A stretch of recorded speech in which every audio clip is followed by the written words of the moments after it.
চিন্ময় কৃষ্ণ দাসের জামিন বাতিল ও আইনজীবী আলিফ হত্যার বিচারের দাবিতে চট্টগ্রামে বিক্ষোভ করেছে বৈষম্য বিরোধী ছাত্র আন্দোলন। দুপুরে আদালত প্রাঙ্গণে মিছিল বের করে সংগঠনটি। এ সময় ইসকন বিরোধী নানা স্লোগান সহ চিন্ময়ের জামিন বাতিলের দাবি জানান তারা। মিছিল শেষে জেলা প্রশাসক কার্যালয়ের সামনে সমাবেশে নেতারা বলেন, চিন্ময়কে জামিন দেয়া হলে চট্টগ্রাম থেকে দুর্বার আন্দোলন গড়ে তোলা হবে। তাকে দ্রুত আইনজীবী আলিফ হত্যা মামলায় প্রধান আসামি করে গ্রেফতার দেখানোর দাবিও জানানো হয় সমাবেশে। এ কর্মসূচিকে ঘিরে সকাল থেকে আদালত এলাকায় বাড়ানো হয় নিরাপত্তা, নিয়ন্ত্রণ করা হয় যান চলাচল। এছাড়াও আদালতে অতিরিক্ত পুলিশ মোতায়েন করা হয়। আলিফ হত্যাকাণ্ডে সেই ছিল নির্দেশদাতা।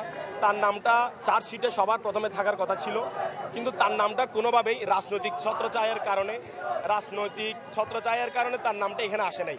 আমরা এখানে এসেছি এই দাবি নিয়ে যে তার নামটা এই চার্জশিটে তার নামটা সবার প্রথমে থাকবে।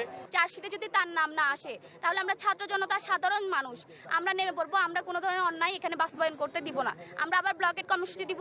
যদি জামিন দেওয়া হয় তাহলে চট্টগ্রামে আগামীকালকে চট্টগ্রাম থেকে চট্টগ্রাম ব্লকেট কর্মসূচি আমরা ঘোষণা করছি এবং আমরা যে আরিফ ভাইয়ের হত্যার বিচারের আগে চিন্ময় কৃষ্ণের মতো সন্ত্রাস যদি জামিন হয় তাহলে এই বাংলাদেশের জন্য সর্বোচ্চ লজ্জার